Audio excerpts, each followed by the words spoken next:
Kita bersatu dalam doa. Tuhan tolong sertai supaya semua kami yang berada di dalam ruangan ini,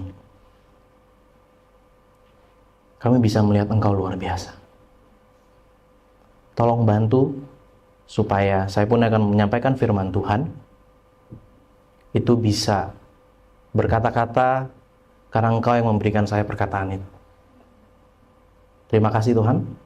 Hanya di dalam nama Tuhan Yesus Kristus kami sudah berdoa dan ucap syukur, haleluya. Amin. Tema ini adalah Speak the Hope of Salvation. Hari ini agak berbeda. Jadi aku minta HP kalian dipakai untuk buka Alkitab. Karena aku sama sekali tidak tulis ayat di sana. Hanya judulnya aja. Yang pertama, kita akan lihat bagaimana hari ini hatinya Tuhan dan reaksi manusia akan hatinya Tuhan itu. Kita buka di Yeskel 34 ayat yang ke-13 sampai yang ke-16. Dikatakan demikian. Aku akan membawa mereka keluar dari tengah-tengah bangsa dan mengumpulkan mereka dari negeri-negeri dan membawa mereka ke tanahnya. Aku akan mengembalakan mereka di atas gunung-gunung Israel, di alur-alur sungainya dan di semua tempat kediaman orang di tanah itu. Di padang rumput yang baik akan kukatakan mereka, dan di atas gunung-gunung Israel yang tinggi, disitulah tempat pengembalaannya. Di sana, di tempat pengembalaan yang baik, mereka akan berbaring dan rumput yang subur menjadi makanannya di atas gunung-gunung Israel. Aku sendiri akan mengembalakan domba-dombaku dan aku akan membiarkan mereka berbaring. Demikianlah firman Tuhan. Aku stop di sini dulu. Ini satu hal yang menarik. Kenapa? Di buku Yeskel 34 ini sebenarnya menceritakan tentang bagaimana seorang pemimpin rohani tidak mengembalakan gembala Tuhan. Domba-dombanya Tuhan. Mereka tidak melakukan tanggung jawab mereka sendiri bergumul di dalam dosa mereka. Tapi di sini yang luar biasa, ini sangat personal. Tuhan bilang apa? Aku sendiri. Aku sendiri yang akan mengembalakan mereka. Ini yang mengharukan ya. Dia bilang gini ayat 16. Yang hilang akan kucari. Yang tersesat akan kubawa pulang. Yang luka akan kubalut. Yang sakit akan kukuatkan. Serta yang gemuk dan yang kuat akan kulindungi. Aku akan mengembalakan mereka sebagaimana harusnya. Sekarang gereja kalau misalnya pemimpinnya nggak ada, pemimpinnya misalnya contoh lagi ngerani, apa yang terjadi dengan gereja? Apa yang terjadi? Lemah, downfall. Kalian tahu nggak, ini hati Tuhan. Meskipun pemimpin kalian sedang bergumul, meskipun tidak ada kehadiran pemimpin di tengah-tengah kalian, Tuhan bilang, saya sendiri yang akan take care kalian. Kalian yang hilang, aku akan cari. Pertanyaannya begini, kalau kita lihat ayat ini, siapa kita sampai Tuhan sendiri yang turun cari? Padahal kalau ini logikanya, biasanya orang pergi dari gereja, dia yang pergi. Tapi Tuhan bilang apa? Aku yang cari. Yang luka akan kubalut. Ini satu hal yang luar biasa hatinya Tuhan. Kita akan berpegang dengan ayat-ayat yang akan dibacakan ini. Kita lihat di Yeskel 37. Ayat yang pertama sampai ke 10 ya. Dibilang begini. Lalu kekuasaan Tuhan meliputi aku dan ia membawa aku keluar dengan perantaraan rohnya dan menempatkan aku di tengah-tengah lembah. dan lembah ini penuh dengan tulang-tulang. Bayangkan tiba-tiba Yeskiel dapat penglihatan, ditarik dia ke satu tempat, semua tulang belulang manusia. Ia membawa aku melihat tulang-tulang itu berkeliling dan sungguh amat banyak bertaburan di lembah itu. Lihat, tulang-tulang itu amat kering. Tahu nggak maksudnya amat kering?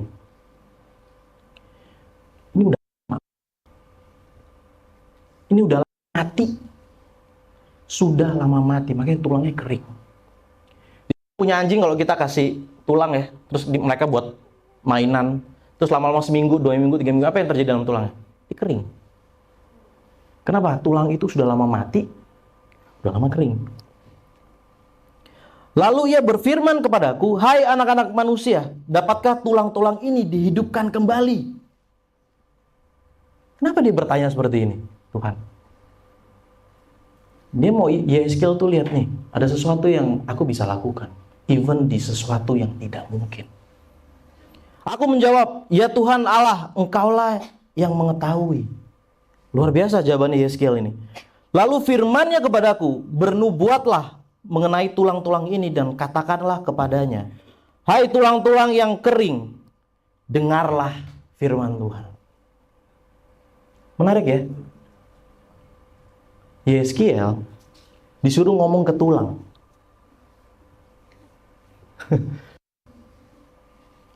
Tapi tulang-tulang ini bilang, dengarkanlah firman Tuhan.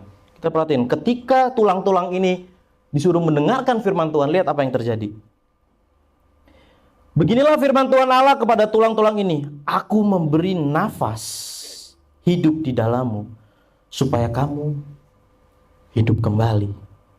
Aku akan memberi urat-urat padamu dan menumbuhkan daging padamu. Aku akan menutupi kamu dengan kulit dan memberikan kamu nafas, supaya kamu hidup kembali dan kamu akan mengetahui bahwa akulah Tuhan. Ini penggambaran akan sesuatu yang sudah mati secara lama, yang tidak mungkin bangkit lagi. Tapi jangan jelas, firman Tuhan bilang, dia akan hidup lagi. Bahkan dia akan punya yang namanya tulangnya, sendinya, semua itu akan muncul lagi. Di ayat 11-14, firman-Nya kepadaku, hai anak manusia, tulang-tulang ini adalah seluruh kaum Israel. Sungguh mereka sendiri mengatakan tulang-tulang kami sudah menjadi kering dan pengharapan kami sudah lenyap. Kami sudah hilang. Baru digambarkan sebagai bentuk manusia bahwa ini adalah orang Israel yang dia kehilangan pengharapan mereka. Dan digambarkan kalau misalnya di heavenly realms-nya gambarnya seperti tulang-tulang kering itu. Ayat 12. Oleh sebab itu, bernubuatlah dan katakan kepada mereka, beginilah firman Tuhan Allah, sungguh aku membuka kubur-kuburmu dan membangkitkan kamu, hai umatku, dari dalamnya, dan aku akan membawa kamu ke tanah Israel. Dan kamu akan mengetahui bahwa akulah Tuhan. Pada saat aku membuka kubur-kuburmu dan membangkitkan kamu, hai umatku, dari dalamnya. Aku akan memberikan rohku ke dalammu, sehingga kamu hidup kembali, dan aku akan membiarkan kamu tinggal di tanahmu. Satu hal yang bisa membuat pengharapan yang kering atau hidup yang kering itu hidup apa? Roh Tuhan. Dia bilang, rohku ke dalammu. Aku akan memberikan rohku ke dalam kamu, supaya kamu bisa hidup kembali. Dan kamu akan mengetahui bahwa aku Tuhan yang mengatakannya. Dan membuatnya. Demikianlah firman Tuhan. Aku mau buka di dalam 2 pasal ini dulu. Kenapa? Yang pertama tentang bagaimana Israel itu sepertinya kehilangan pengharapan akan pemimpin ya. Tapi Tuhan yang akan turun untuk take care umatnya sendiri. Yang kedua adalah bagaimana dari sebuah kekeringan tulang belulang, itu menjadi sesuatu yang hidup kembali. Karena Tuhan yang punya kehidupan. Kita akan tarik ya dari buku Yeskel ini, bagaimana konsep hati Tuhan itu sama dengan sosok yang kita sembah selama ini, yaitu Yesus.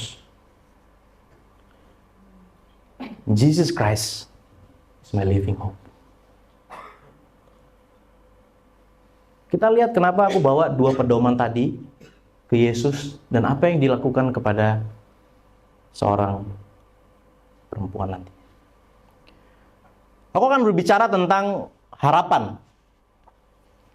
Apa sih air hidup yang dunia tawarkan atau harapan yang dunia itu tawarkan? Kamu beli Bitcoin, 10 tahun lagi lu jadi kaya raya banget gitu. Kalau nggak beli koin ini bodoh banget. Kalau kata salah satu influencer. Isi.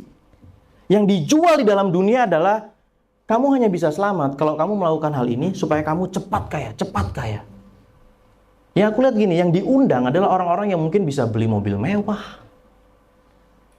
Dengan secara cepat, wah saya melakukan trading ini akhirnya saya bisa beli mobil ini.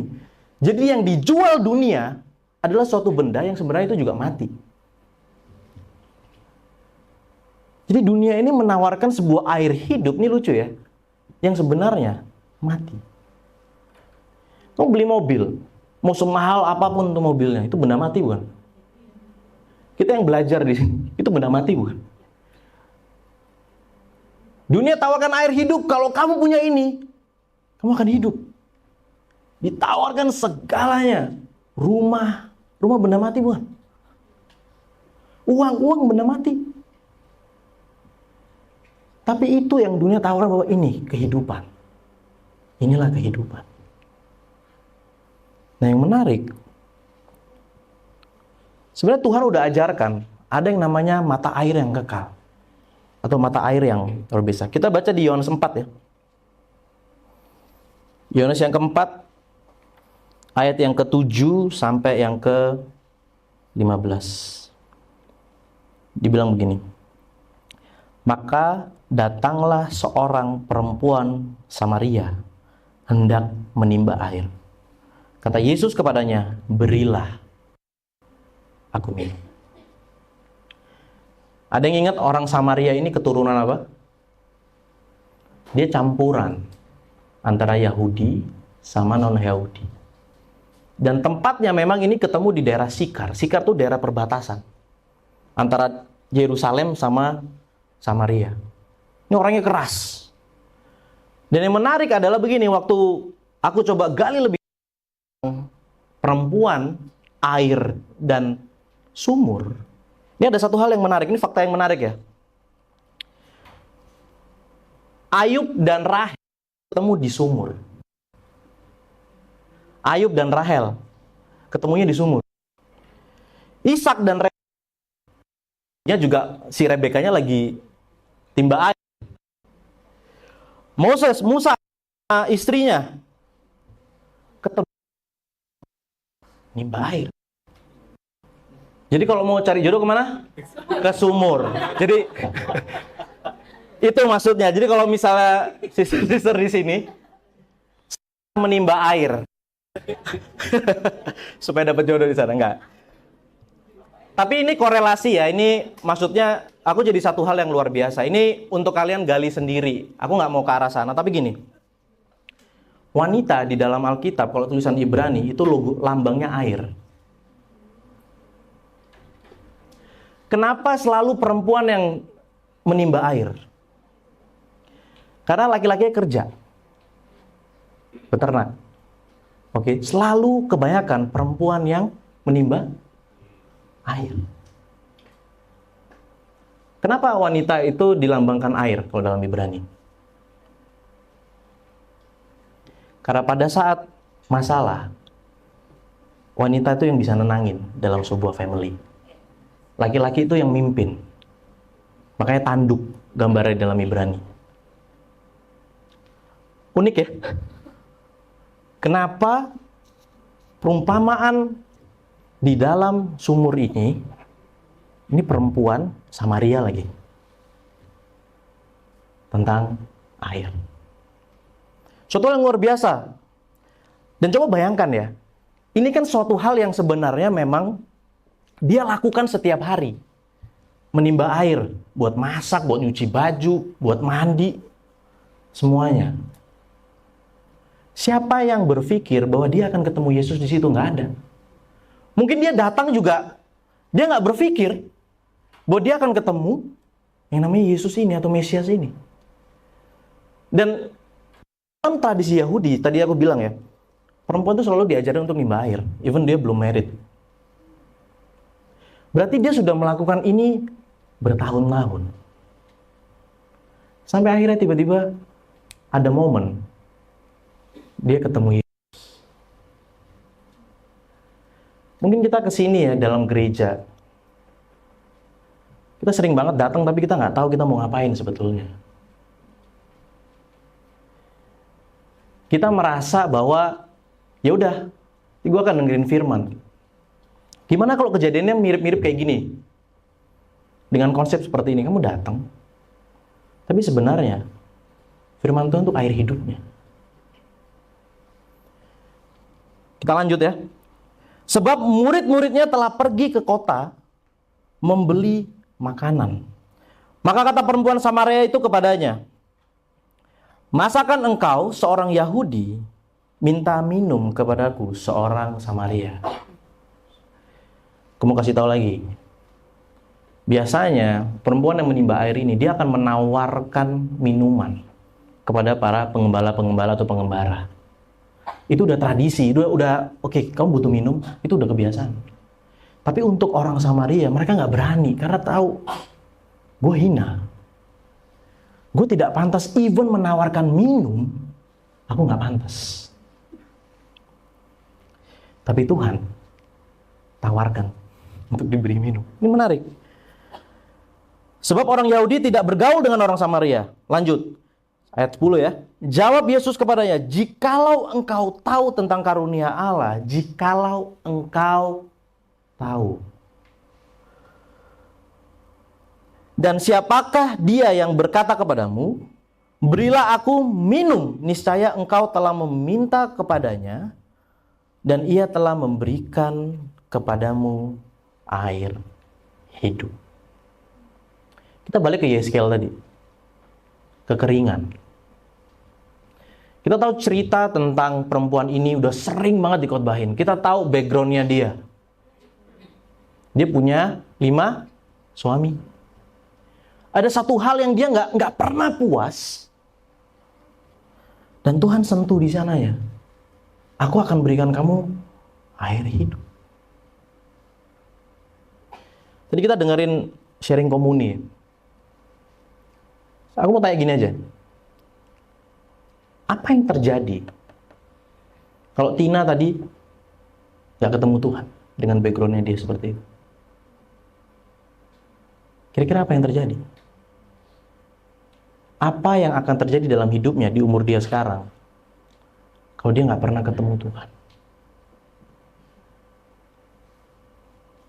Bilang gini, kata perempuan itu kepadanya, Tuhan, engkau tidak punya timba dan sumur ini amat dalam. Dari manakah engkau memperoleh air hidup itu? Ini menarik ya. Dia udah tahu nih, gak boleh nih ngomong sama orang Yahudi. Tapi waktu Yesus kasih kesempatan, apa yang dia lakukan? Dia gak pergi. Dia penasaran sama air hidup ini. Buat kita yang berjuang untuk kenal Tuhan,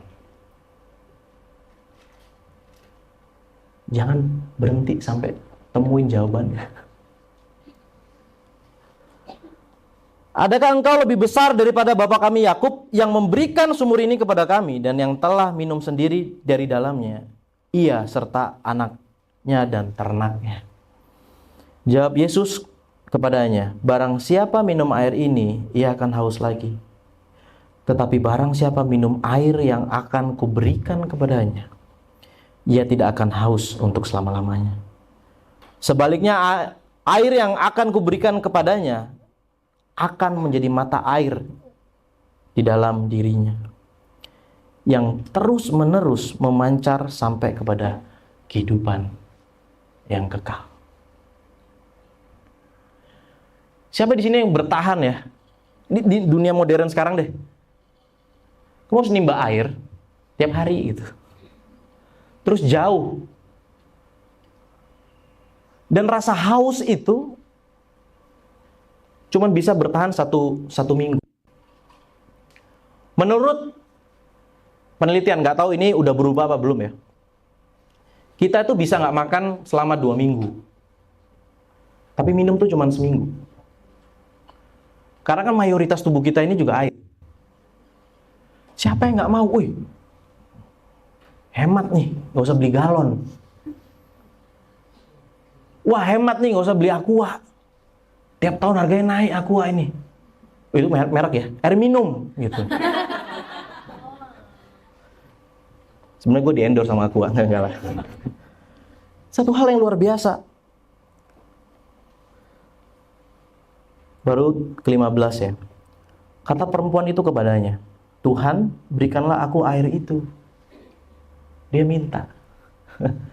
Dia minta, dia tahu dia butuh. Aduh, aku mau banget. Supaya aku tidak haus dan tidak usah datang lagi ke sini untuk menimba air. Lucu ya, selama ratusan mungkin ribuan tahun sumur Jacob itu apa bahasanya? Ayub ya? Yakub. Ya, Yakub. Sumurnya Yakub ini menghidupi daerah-daerah di sana. Secara fisikal, ratusan tahun itu menghidupi orang-orang di situ. Tapi ada satu momen, perempuan ini dapat hal yang lain secara selain dari fisikal, spiritual. Dia dapat kepuasan yang mungkin nggak akan tergantikan. Dan ini momen seumur hidup dia. Dan dia akhirnya punya pengharapan. Ada yang tahu dia? Tahu ya? Yaudah, gue nggak usah cerita berarti. Enggak lah. Ini Zheng Tao. Kita tahu dia pemenang lomba renang. 50 meter backstroke. Wah, ini luar biasa banget. Di Paralimpik ya. Dia menang 9 medali emas.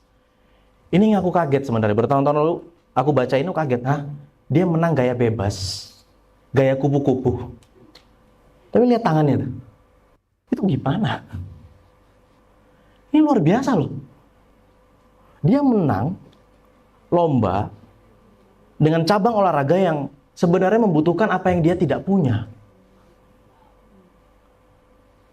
Tapi ini yang luar biasa. Kalau misalnya kita cacat dari lahir, mungkin kita udah membiasakan diri dari kecil. Nah, dia enggak. Dia enggak cacat dari lahir. Dia masih anak-anak. Kemudian dia kesengat listrik sampai akhirnya harus diamputasi badannya. Kita semua pernah anak-anak pasti. Di umur anak-anak, kita pengennya ngapain? Lari-lari. Pengennya main, tangan tuh masih perlu. Apalagi kita terbiasa menggunakan tangan, terus tiba-tiba nggak punya tangan. Nggak punya kaki itu lebih susah daripada dari awal kita memang nggak punya. Ini nggak mudah hidup dia. Orang anak kecil loh, kita yang gede aja mungkin stres, mungkin pengen bunuh diri aja. Gimana anak-anak? Gimana teman-teman dia melihat dia, dan bagaimana hati dia melihat teman-temannya yang melihat dia itu. Satu hal tapi yang menarik ya, kenapa dia bisa menjadi seorang perenang, bahkan perenang Paralimpik ini. Ada satu orang guru olahraga yang memutuskan melihat dia ini punya potensi. Dan akhirnya train dia sampai akhirnya dia tuh bisa menang. Cuman butuh satu orang yang melihat kekurangan orang tersebut tuh bukan menjadi halangan untuk dia bisa menjadi sesuatu. Dia punya harapan buat si Zheng Tao ini. Dia kasih harapan buat Zheng Tao ini. Sampai akhirnya Zheng Tao ini adalah jadi seseorang yang luar biasa dan inspiratif. Bayangin orang itu nggak pernah pikirin Zheng Tao ini. Dia cuma pikirin, aduh kasihan Zheng Tao, aduh. Nggak. Dia challenge. Dia punya harapan, kamu akan menang. Orang ini punya anak. Dia menikah dan dia punya anak. Luar biasa.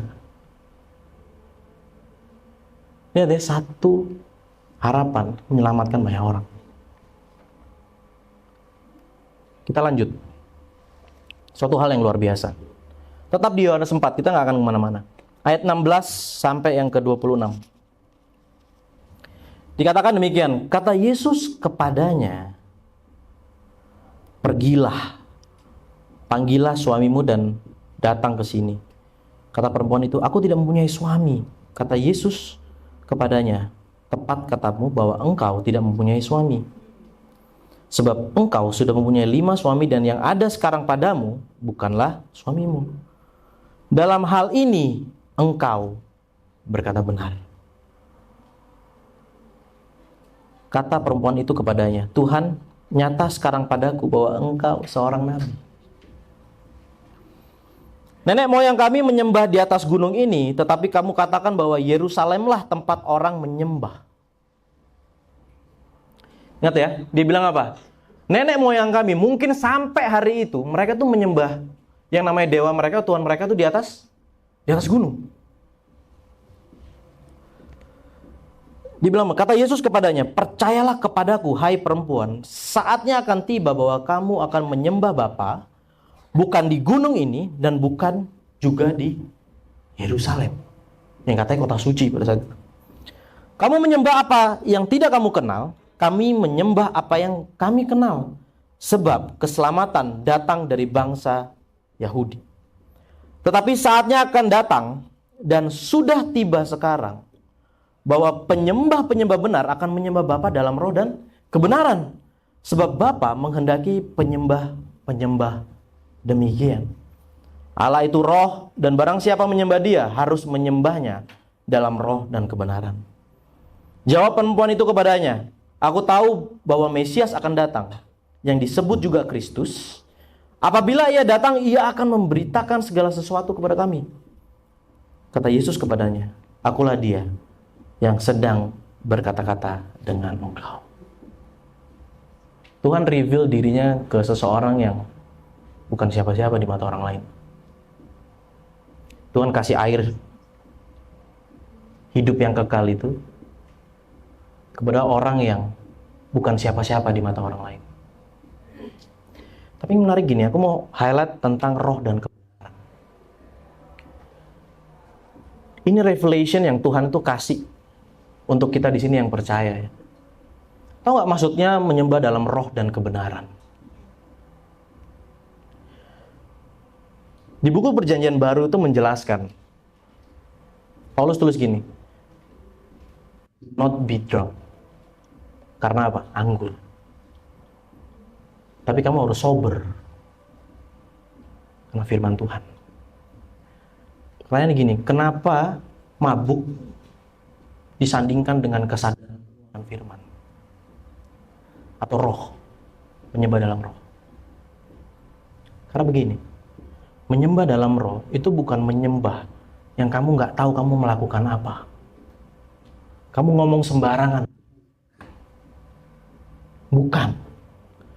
Penyembahan dalam roh adalah penyembahan yang kamu sadar apa yang kamu lakukan, dan orang itu bisa ngerasain. Dan roh itu selalu merespon yang namanya kebenaran. Jadi nggak ada yang namanya kalau kita nyanyi, wah ini kayak roh tuh masuk dalam kita.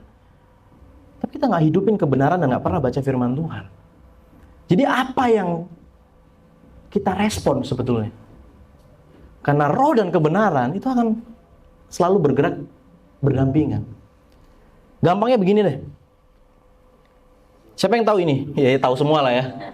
Indomie goreng, Indomie kuah. Siapa yang suka Indomie goreng? Gak ada Indomie kuah. Wih. Telur setengah matang, cabai rawit. Aduh. Hujan-hujan makan ini, ya ampun. Timbangan 2 kilo gak apa-apa, naik gak apa-apa. Yang penting Indomie gitu. Kita tuh merem aja, kita tahu. Wah, mie sedap. Ada orang masak kita tahu. Wah, ini Indomie rendang. Pakai bawang. Telurnya 2 nih. Karena amisnya banget gitu. Bisa juga. Kita tahu nih, wah ini Indomie kuah, ini Indomie soto, Indomie kaldu ayam. Ya ada nggak kaldu ayam ya? Ada ya kaldu ya? Ada kari ayam, ayam bawang, semua ayam. Kita tahu, kita merem aja tahu, oh ini ada yang masak mie nih. Wah. Seperti itulah orang yang hidupnya di dalam roh. Terasa dan tercium. Bukan baunya ya. Maksudnya tindakannya.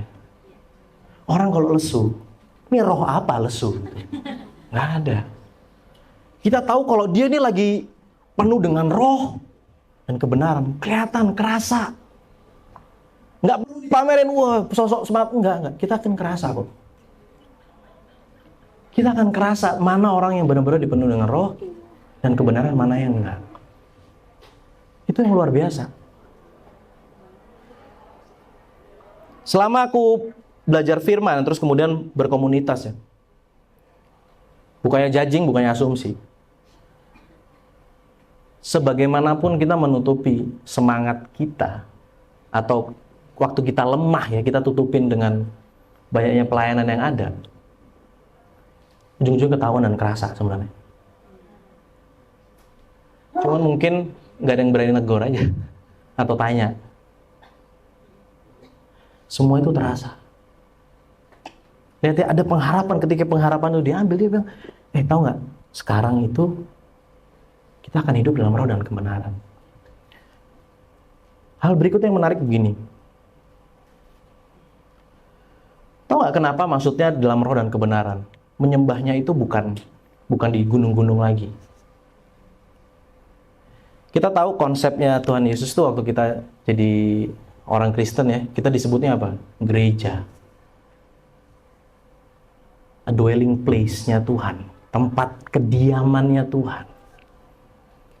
Tempat di mana hidup kita itu akan bersaksi akan kebaikan Tuhan. Tahu nggak maksudnya apa? Maksudnya begini, kita nggak perlu ke gunung lagi. Orang tuh hanya perlu lihat murid Yesus untuk mereka tahu Tuhan tuh ada. Mereka hanya perlu lihat orang Kristen untuk bisa tahu bahwa apa? Inilah kehidupan yang aku cari. Untuk orang bisa kembali untuk menyembah Tuhan yang benar. Tuhan kasih kita untuk bisa menyembah dalam roh dan kebenaran. Jadi sekarang udah tersebar. Bukan hanya satu tempat, bukan di sini. Ini gedung untuk kita ketemu aja. Tapi penyembahan dalam roh dan kebenaran adalah di luar sini juga. Supaya apa? Orang tuh waktu lihat kita, wah, gue mau menyembah Tuhan. Aku mau menyembah Tuhan karena aku melihat Engkau. Ini luar biasa. Dan Tuhan itu membantu kita untuk melihat apa ya? Sebuah pengharapan, bukan sesuatu yang pesimis. Orang yang putus asa, orang yang pesimis, waktu dapat air hidup itu, dia lihat pengharapan yang besar. Itulah hidup dalam roh dan kebenaran. Spirit, ya, kita punya semangat, tapi tanpa kebenaran, ujungnya dangkal. Udah pasti dangkal. Retret itu ya, mau teens kayak, mau kemarin konferensi. Kebanyakan tuh semangatnya tuh kelihatan waktu present worship. Kayak itu tuh puncak Tuhan paling ada di sana. Kayak Tuhan ada 10 kayaknya datang ke sana gitu. Ini gimana dengan firman? Semangat doang, tapi nggak suka firman. Dangkal. Aduh, gue lagi nggak semangat nih. Present worship, wah datang, gue semangat. Pulang nggak semangat lagi. Tapi juga ada yang namanya kita cinta sama firman Tuhan, kita baca firman Tuhan tiap hari, tapi nggak kerasa hasilnya di orang-orang yang lain. Nggak ada semangatnya. Kamu baca terus nggak semangat itu kenapa? Jadinya apa? Kering. Kenapa kering? Kasihnya dingin. Iman tanpa perbuatan sia-sia.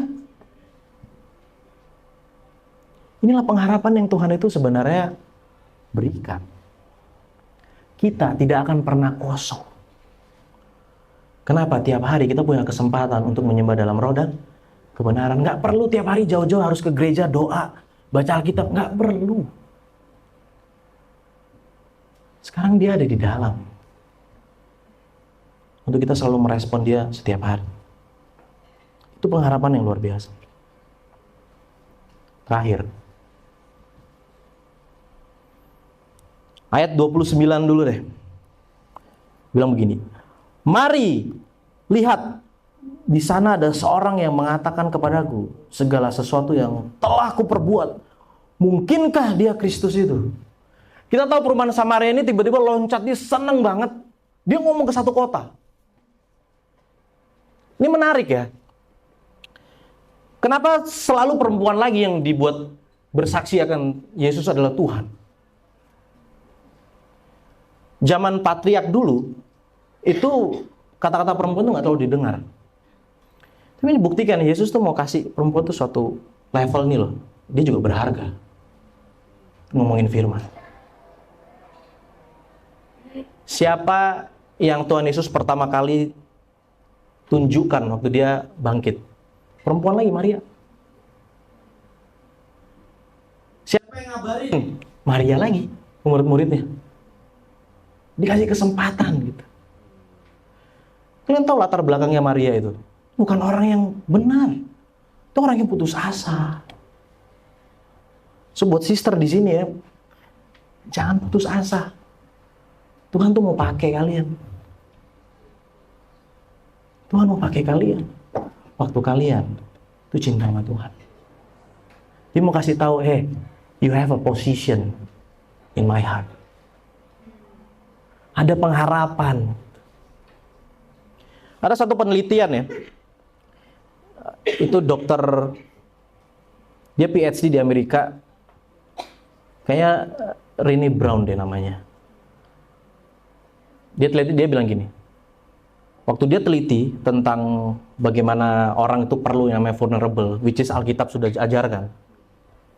Perempuan tuh kebanyakan insecure dengan apa coba? How they look. How they look. Makanya kalau jadi ngerti kalau perempuan tuh jadi dosa dikit, yang malu dikit, udah itu lebih lama pulihnya daripada laki-lakinya. Laki-laki kadang-kadang kalau berjaga dosa, wah gue udah kacau nih, enak nih gitu. Udah lengkap dosa gue, saatnya bertobat gitu. Ketawa lu bener nih. Yang ketawa kenceng nih bener berarti. Ya kan? Gagah-gagahnya begitu tuh. Wah, udah ini nih. Kalau perempuan, wah. Tapi kalau laki-laki, hancurnya di mana? Failure. Di pride. Karena gagal. Tapi di sini aku mau semangatin balik lagi ya, bahwa Tuhan itu memberikan pengharapan untuk seseorang yang benar-benar lagi desperate banget. Dan desperate cari dia. Mungkin kita nggak pernah temuin Tuhan atau air hidup itu karena kita nggak pernah merasa bahwa kita ini orang yang desperate untuk cari Tuhan. Makanya nggak sampai di titik itu. Dan luar biasa. Cewek ini bilang apa? Mari, yuk sini yuk. Ada orang yang bacain gua. Semuanya dikasih tahu. Siapa di sini yang secure? Waktu firman Tuhan membuka dosa-dosa kita. Insecure. Makanya mungkin dulu ya orang, aku pernah ada stadion, dia stuck, dia lagi belajar Alkitab, mau dalamin, mau ikut Tuhan, dia stuck karena dia nggak mau open dosanya. Ini malu. Atau mungkin ketemu orang yang sudah belajar Alkitab, udah semangat sama Tuhan, dia nggak mau open karena dia malu. Tapi perempuan ini beda. Kita tahu resikonya kalau dia bilang, weh ada orang yang bacain dosa gue, itu resiko untuk seorang perempuan pada saat itu, apalagi Samaria. Itu dia bakal digimanain. Tapi dia nggak insecure. Dia nggak takut. Dia nggak malu. Dia nggak merasa dijudge. tapi dia punya pengharapan. Ini mindset yang luar biasa. Dan lihat apa yang dia dapatkan. Dia bilang, mungkinkah dia Kristus itu? Maka mereka pun pergi keluar kota lalu datang kepada Yesus. Mereka datang. Kita lihat ayat 34 sampai 37 nih. Kata Yesus kepada mereka, makananku ialah melakukan kehendak Dia yang mengutus aku dan menyelesaikan pekerjaannya. Karena murid-muridnya tanya, kok lu ngomong sama cewek Samaria? Gitu. Muridnya tuh gagal melihat. Bukankah kamu mengatakan 4 bulan lagi tibalah musim menuai? Tetapi aku berkata kepadamu, lihatlah sekelilingmu dan pandanglah ladang-ladang yang sudah menguning dan matang untuk dituai. Apa maksudnya? Yesus lagi ajarin murid-murid Yesus begini. Mungkin kamu ngelihat ini bukan waktunya tuaian hari ini. Karena ngelihat kok kayak kering banget gitu. Kan itu di antara padang yang kering kan. Secara logika enggak. Kayak kering deh. Wah, kayak ini dunia lagi nggak mau cinta Tuhan. Kayak tempatku bekerja, tempatku sekolah, berkuliah, itu bukan tempat yang tepat untuk aku ngomongin Tuhan. Karena ini tempat kering, kayak mereka nggak butuh banget. Tapi lihat bagaimana Tuhan melihat. Kamu bilang 4 bulan lagi. Tapi aku bilang, hari ini ada. Hari ini ada. Hari ini ada. Lihat ya. Cara kita melihat pengharapan, kalau misalnya dengan cara kita menghitung, itu memang gak akan terlihat apapun. Brothers sisters. Tapi kalau kita tahu ya, Tuhan itu Allah yang setia bekerja. Kita tahu setiap hari adalah kesempatan kita akan melihat orang itu berubah karena punya harapan sama Tuhan.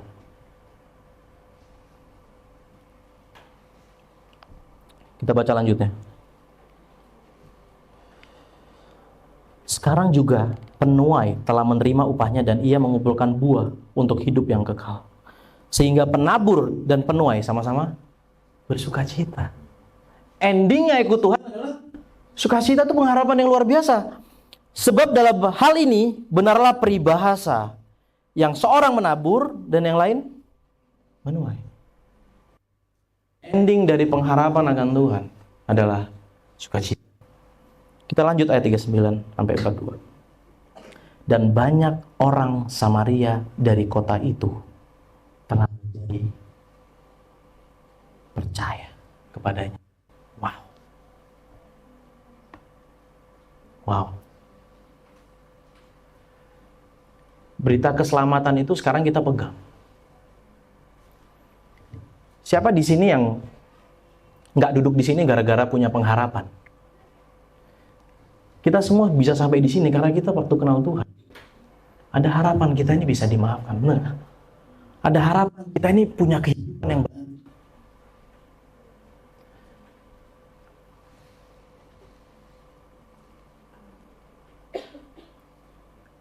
Karena perkataan perempuan itu yang bersaksi. Ia mengatakan kepadaku segala sesuatu yang telah kuperbuat. Inti dari apa yang tadi kita baca adalah gini. Tadi lahannya kering kan. Tapi Tuhan bilang banyak tuaian. Kita nggak tahu ya di luar sana itu berapa banyak orang yang sebenarnya perlu mendengar sebuah harapan.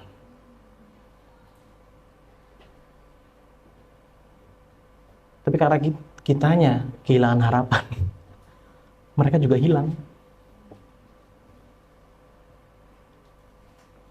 Berapa banyak sebenarnya orang yang akan berubah hidupnya kalau kita bisa membicarakan ini. Ketika orang-orang Samaria itu sampai kepada Yesus, mereka meminta kepadanya supaya ia tinggal pada mereka, dan ia pun tinggal di situ 2 hari lamanya. Dan lebih banyak lagi orang yang menjadi percaya karena perkataan perempuan ini. Luar biasa.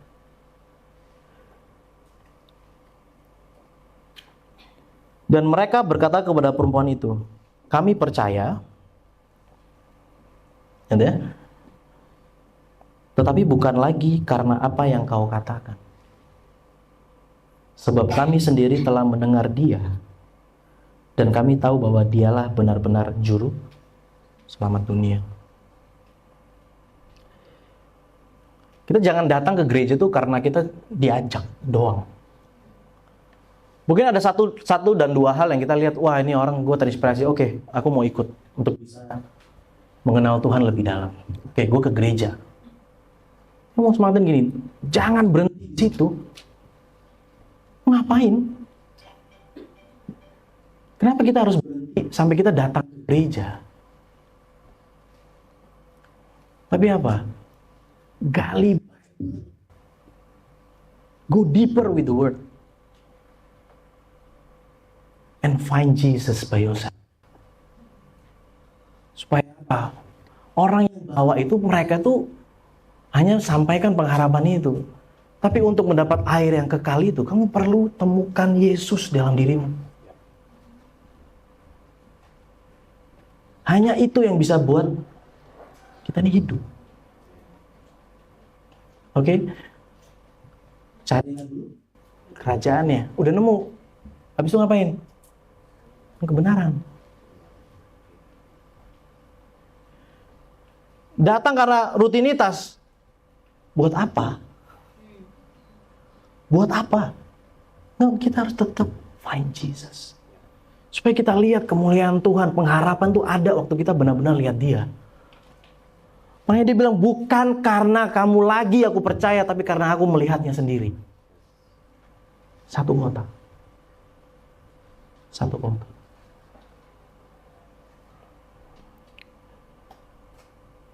Kamu ajak kita semua di sini ya, untuk bisa benar-benar memberikan dampak sama orang. Kita ini nggak bawa orang untuk datang ke gedung. Kita bawa orang untuk supaya dia bisa lihat Yesus langsung. Dalam firman. Supaya dia terbentuk. Di dalam firman. Cuman butuh satu kali klik sama Tuhan. Hidup kita akan berubah. Itu udah pasti. Satu pengharapan yang luar biasa. 2016 Oktober, 23 Oktober 2016, itu adalah hari dimana aku pribadi memutuskan untuk bisa mengikuti Tuhan dengan benar. Bertobat, dibaptis, jadi muridnya Tuhan. Butuh 2 tahun untuk bisa menangin orang kayak aku. Tahun 2014. Tahun 2017. Di pertengahan tahun, ikut retret, terinspirasi, akhirnya memutuskan untuk join School of Ministry. Sampai akhirnya tahun 2018-2019 memutuskan untuk melayani Tuhan. Dulu waktu ditanya, kenapa mau melayani? Wow, panjang banget jawabannya. Itu dari kitab Kejadian sampai Wahyu gue bacain kayaknya. Tapi satu hal, makin lama, makin melayani ya, aku tahu. Gue melayani karena Tuhan kasih gue. Dan di setiap pelayanan itu aku melihat setiap hari. Itu orang itu craving untuk bisa punya perubahan hidup. Orang itu craving untuk bisa punya pengharapan yang baru dalam hidupnya yang sangat dia merasa tidak berarti. Orang yang putus asa, orang yang mau kabur dari rumah, orang yang mau bunuh diri. Orang yang udah melihat hidupnya ini sudah bukan hidup yang pantas untuk orang lain. Tapi somehow itu melihat pengharapan dalam Tuhan. Itu suatu hal yang membuat saya bertahan sampai hari ini melayani. Kita mau semangatin untuk teman-teman di sini. Can you imagine kalau kita bisa lihat pengharapan itu tiap hari? Tiap hari kita ngelihat nih, orang berubah, orang berubah, orang berubah, orang berubah. Satu hal yang luar biasa. Mungkin teman-teman di sini yang punya panggilan untuk melayani Tuhan. bayangkan seberapa banyak kita akan dibentuk. Dan sukacitanya, waktu kita ngelihat orang itu bisa cinta Tuhan. Dan itu akan setiap hari.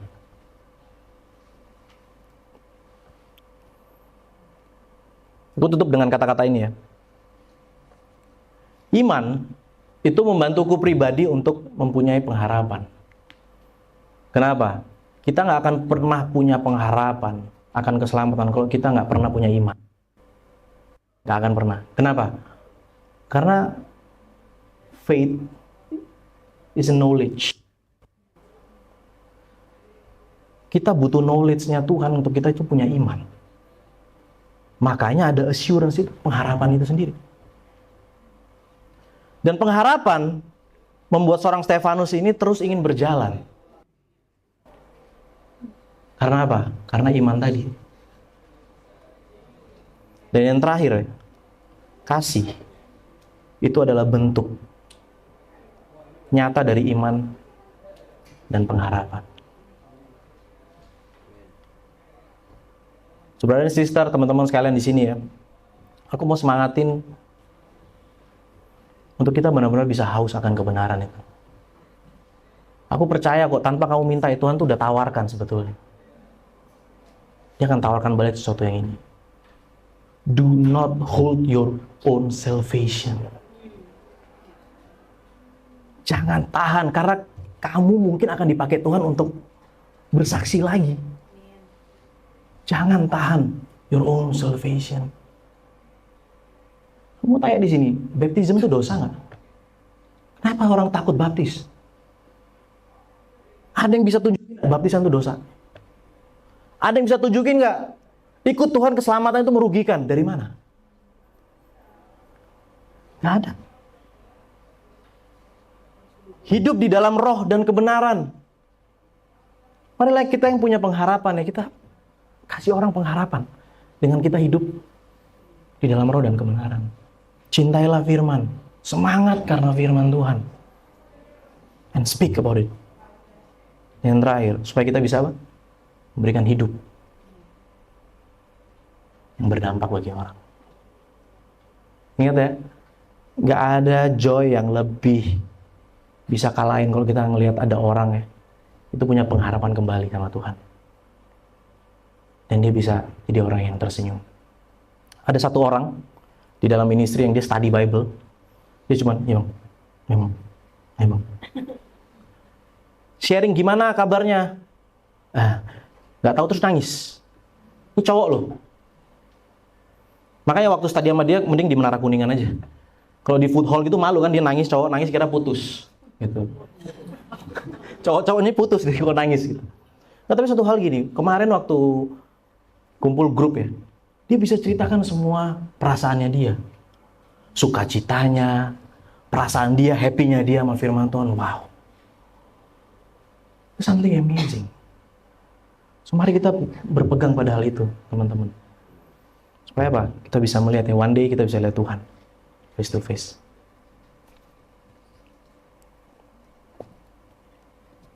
Gue kira duit tadi dikasih. Ini dibacain, Bang, sorry, doa buat kolektor juga, sama ada video. Oke, mari kita tutup di dalam doa. Mari kita berdoa. Tuhan, terima kasih karena hari ini kita bisa sama-sama belajar akan firman Tuhan. Kita belajar bagaimana ikut Tuhan itu tidak tidak merugikan. Justru ada satu hal ketika kita melihat, bahkan tulang yang sudah kering aja dia kasih hidup. Pengharapan dan keputusasaan. Dia bisa hidupkan itu kembali. Tuhan, thank you karena kami bisa secure ya. Bahkan waktu kami luka, mungkin kami lagi hilang, Engkau sendiri yang cari. Engkau yang mau kita kembali. Thank you Tuhan. Tuhan, kami gak mau menyia-nyiakan kasih ini dengan kami hidup semena-mena. Tapi kami mau untuk hidup dengan penuh pengharapan, sehingga orang lain juga punya pengharapan akan Engkau. Bantu kami untuk punya spirit, semangat Tuhan, dan kecintaan akan firman, Yang kami nggak akan pernah berhenti katakan kepada orang bahwa Tuhan kita adalah Tuhan yang luar biasa. Tuhan terima kasih, bantu kami untuk terus haus akan firman Engkau. Matius 5 dibilang, siapapun yang miskin di hadapan Allah, dia akan menjadi kaya, dia akan dipenuhi. Bantu Tuhan hati kami, biarlah firman ini selalu mengalir dalam kehidupan kami Tuhan. Tuhan mau berdoa juga untuk kolekte atau persembahan yang akan kami juga kumpulkan Tuhan. Tuhan biarlah kami tahu bahwa memberi ini bukan tentang jumlahnya, tapi karena ini adalah respon dari sukacita yang kami punya. Seperti Zakheus Tuhan, yang waktu dia punya kesempatan ketemu Yesus, karena Yesus membiarkan kesempatan itu terjadi, dia bersukacita dan dia memberikan hartanya untuk orang-orang. Tuhan biarlah kami selalu punya hati itu. Biarlah kami bukan orang yang cipek, pelit, dan hitung-hitungan sama Engkau. Tapi kami orang yang bersukacita untuk kami memberi. Thank you Tuhan. Inilah doa kami, hanya di dalam nama Tuhan Yesus Kristus kami sudah berdoa dan ucap syukur. Haleluya. Amen.